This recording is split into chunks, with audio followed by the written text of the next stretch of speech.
Hello and welcome to another episode of random uploads on Cavman's channel that have nothing to do with Minecraft. Yes, I know we really need to change the name, but on today's episode, I'm creating a strange and frankly quite useless Nerf mod using scrap pieces from my Nerf graveyard. Unfortunately, my phone records at like 3 frames per second and the footage is very shaky, but it's better than nothing. Fear not, as I am working on another video that is Minecraft related and is actually quality content that should be out next week, it's just taking longer than expected. Enjoy! Here are all of the required materials you'll need for this mod. Obviously, we've got the Retaliator stock and the SlingFire stock, a couple of screwdrivers to take out all the screws. I'm also using a JB Weld plastic bonder / epoxy, but any strong plastic bonder or epoxy will do.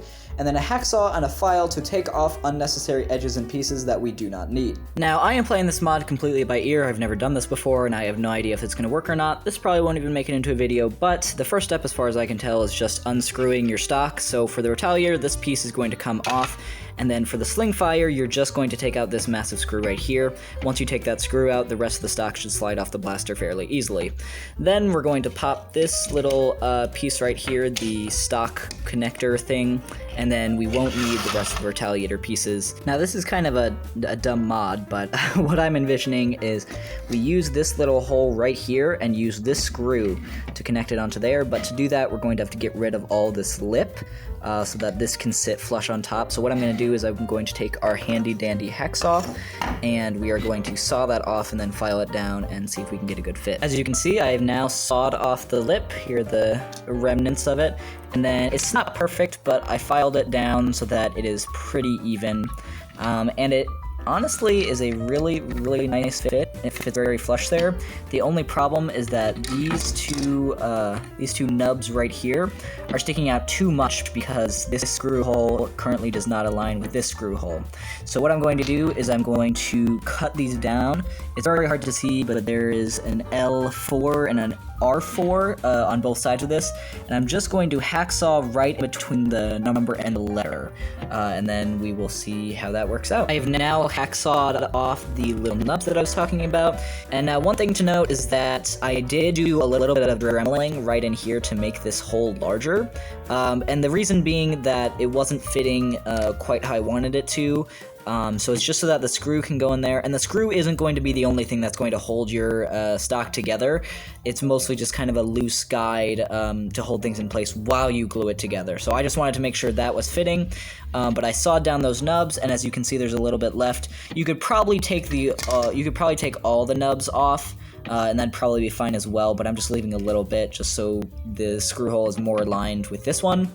But now I'm going to start the process of gluing it together. I'm going to be using epoxy, JB Weld plastic bonder like I mentioned before, this stuff right here, which I picked up at Ace Hardware. Yeah! Before I actually start epoxying and gluing the thing together, I just wanted to quickly mention that I put some hot glue in these little slots right here.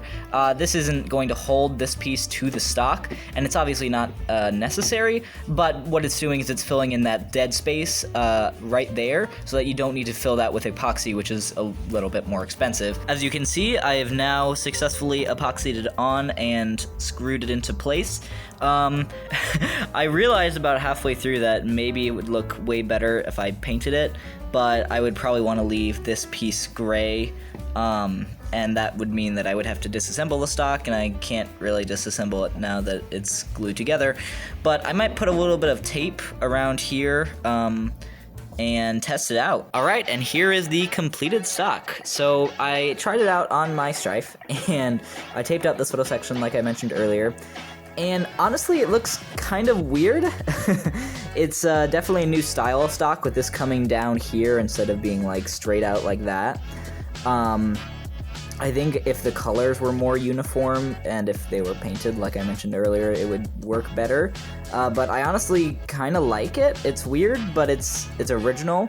The only downside is that this is a little bit wobbly, but that's not because of the connection like here, it's because of the connection from the stock attachment point to the blaster.